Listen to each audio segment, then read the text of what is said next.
Tile ഒട്ടിക്കുമ്പോൾ epoxy വേണോ വേണ്ടേ എന്ന ചോദ്യത്തിന് ഒരു ഉത്തരവേ ഉള്ളൂ. അപ്പോക്സി നിർബന്ധമായിട്ടുള്ള കാര്യമാണ്. അത് എന്തിനാണെന്നുള്ളത് അടുത്തൊരു വീഡിയോ വരാം. അതിനു മുമ്പ് ഞാൻ ഏത് അപ്പോക്സിയാണ് ഉപയോഗിച്ചെന്ന് പറയാൻ വന്നിട്ടുള്ളത് കേട്ടോ.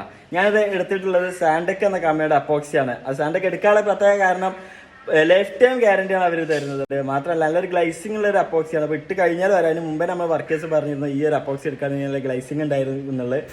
നമ്മൾ ഉപയോഗിച്ചിട്ടുള്ളത് ബ്ലാക്ക് അപ്പോക്സിയാണ്. അപ്പോൾ അത് വാങ്ങിയത് 5 കിലോൻ്റെ അപ്പോക്സിയാണ് ആദ്യം വാങ്ങിയിരുന്നത്. അതിൻ്റെ ഈ ഒരു ബോക്സാണിത്. ഇതിൻ്റെ ഉള്ളിൽ തന്നെ ടീഷർട്ട്, ബ്ലൈഡ്, ഗ്ലൗസ് ആണ് ഒരുപാട് ഐറ്റംസ് പ്ലസ് 2 കമ്പോണൻ്റ് ഉണ്ട് AB എന്ന് പറഞ്ഞിട്ടുള്ളത്. അത് രണ്ടും ഒരു 9:1 റേഷ്യോയിലാണ് ചേർക്കാൻ പറഞ്ഞിട്ടുള്ളത്. അത് സാവധാനം മിക്സ് ചെയ്തത് ഈ ലിക്വിഡ് ഇതിലേക്ക് ഒരു 9:1 റേഷ്യോയിൽ ഒഴിച്ച് സാവധാനം മിക്സ് ആക്കി നല്ല രീതിയിൽ മിക്സ് ആക്കിയതിന് ശേഷമാണ് നല്ല ക്ലീൻ ആക്കി ആ ഒരു സർഫസിൽ നമുക്ക് അപ്പോക്സി ഇടാനുള്ളത്. അപ്പോക്സി ഇട്ട് ഒരു 24 മണിക്കൂറെങ്കിലും അത് ഉണങ്ങാൻ വേണ്ടി വെച്ച് 24 മണിക്കൂറിന് ശേഷം നമുക്ക് വന്ന് നോക്കിയത് നല്ല ഗ്ലൈസിങ്ങിൽ കാണാം. അത് ക്ലീൻ ആക്കാനുള്ള സ്പോഞ്ച് കണക്ക് ഈ ഒരു ബക്കറ്റിലുണ്ട് കേട്ടോ. പ്ലസ് ഒരു കൂപ്പൺ ഉണ്ടായിരുന്നു വർക്കേഴ്സിന്. നമ്മൾ വാങ്ങിയിട്ട് നല്ലൊരു സാറ്റിസ്ഫാക്ഷൻ നമുക്ക് കിട്ടിയിട്ടുണ്ട്. 24 മണിക്കൂർ കഴിഞ്ഞുള്ള വ്യൂ ആണിത്. നല്ലൊരു ഗ്ലൈസിങ്. ക്യാമറ അടുത്ത് കൊണ്ട് നോക്കുമ്പോൾ തന്നെ നമുക്ക് ഒരു ചെറിയൊരു തിളക്കം കാണുന്നുണ്ട്.